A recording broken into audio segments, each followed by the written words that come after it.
Isn't this the most dangerous teaching from Krishna, by Krishna's mercy? Tam padmavaktram daityendra kadachit strivritah khala. Balam gurugrihayatam dadarsha swayathekshanam. Grihitva tu kare putram pattika. Ya sushobhana. Murdhni chakrankita patti Krishna namankita darat. Quote, one time, that wicked king of the Daityas saw his son of lotus-like face and beautiful eyes, surrounded by women, having returned from the home of the guru. In his hand, that boy was holding a slate which had the mark of a chakra at the top, and the name of Krishna written with great adoration. Narasimha Purana, 41, 35, 36. I understand that His Divine Grace A.C. Bhaktivedanta Swami Prabhupada recognized the rapidly declining condition of mankind. He saw that people were in desperate search for meaning, for lasting satisfaction, for fulfilling paramartha in a manner that provided assurance of a successful landing zone in the afterlife. To lift every person up, irrespective of their background, country of origin, religion, or even language spoken, he particularly took to teaching Bhagavad-gita. He authored his own translation and commentary, appropriately titled Bhagavad-gita as It Is. There is a lot of confidence in that title. There is assertiveness. The title speaks to the urgency of the human birth. The title matches well with the famous Sanskrit aphorism of Atato Brahma Jijnasa. Now is the time for inquiring into spiritual matters, Brahman. There must be an inquiry. Man has the ability to reason. Man has the potential to learn. Man can deliberate upon what they have heard. They should utilize these tendencies for the highest goal, for understanding who they truly are.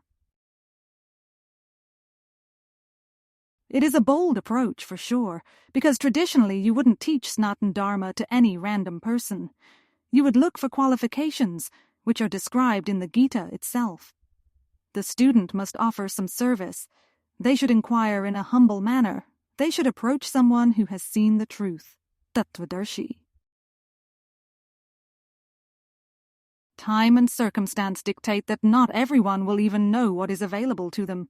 How will they seek out a Tattvadarshi if they never come upon a concept such as Tattva? I am not necessarily against the approach to be proactive in sharing the teachings of Krishna to Arjuna, but is there not some danger involved? The information getting into the wrong hands, for instance.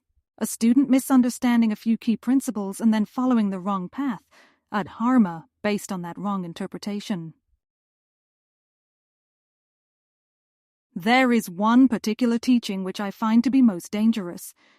You probably expect me to bring up the verses where Krishna encourages Arjuna to fight, to go up against his enemies in a military conflict. No, I think there is another section which is more dangerous. This is the one where Krishna describes various qualities of a saintly person. These people are particularly dear to Krishna. The most dangerous teaching is where Krishna describes someone who does not put others into difficulty. That person is dear to him. Hello? Isn't that exactly what caused the problems with Arjuna and his family in the first place? They were busy being too nice. They should have put the Kauravas into some difficulty. They should have stepped up instead of serving as a punching bag. Do you see what I mean? Does not this teaching urge devotees to be weak? I will let you in on a little secret.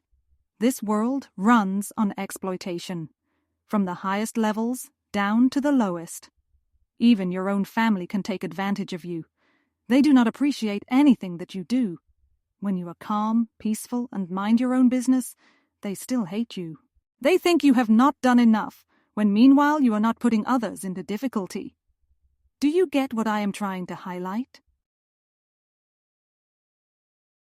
Yasman nodvijate loko lokan nodvijate chaya, harsha marsha bhayodvegair mukto, ya sa cha me priya.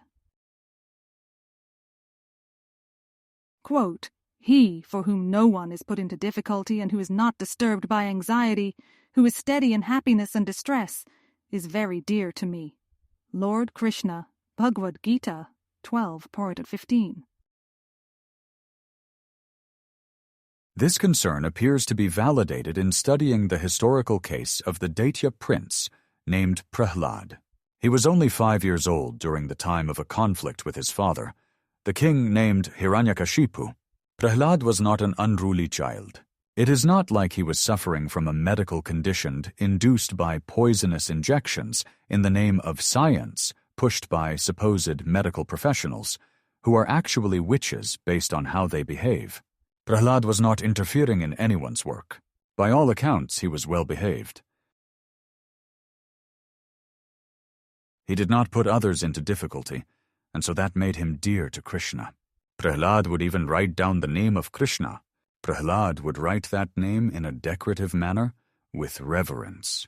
Prahlad had this natural affinity towards Vishnu, who is like the detail behind the otherwise abstract concept of a supreme deity. This allegiance made Prahlad a target. Hiranyakashipu hated Vishnu. Hiranyakashipu hated that his son was showing such devotion. It drove the father mad. The reality is already established. We know the landscape. If we take the pessimistic view that people are fallen and cannot choose between right and wrong, what can be done? What is the best approach moving forward? Is it better to remain dear to the likes of Hiranyakashipu? Or do we actually trust Krishna when he describes who are dear to him? Prahlad found trouble, but his devotion never wavered. Prahlad was so devoted that he single-handedly triggered the appearance of the amazing avatara of Vishnu, known as Narasimha. The 5-year-old boy who never bothered anyone was protected against the worst attacks from the worst offender.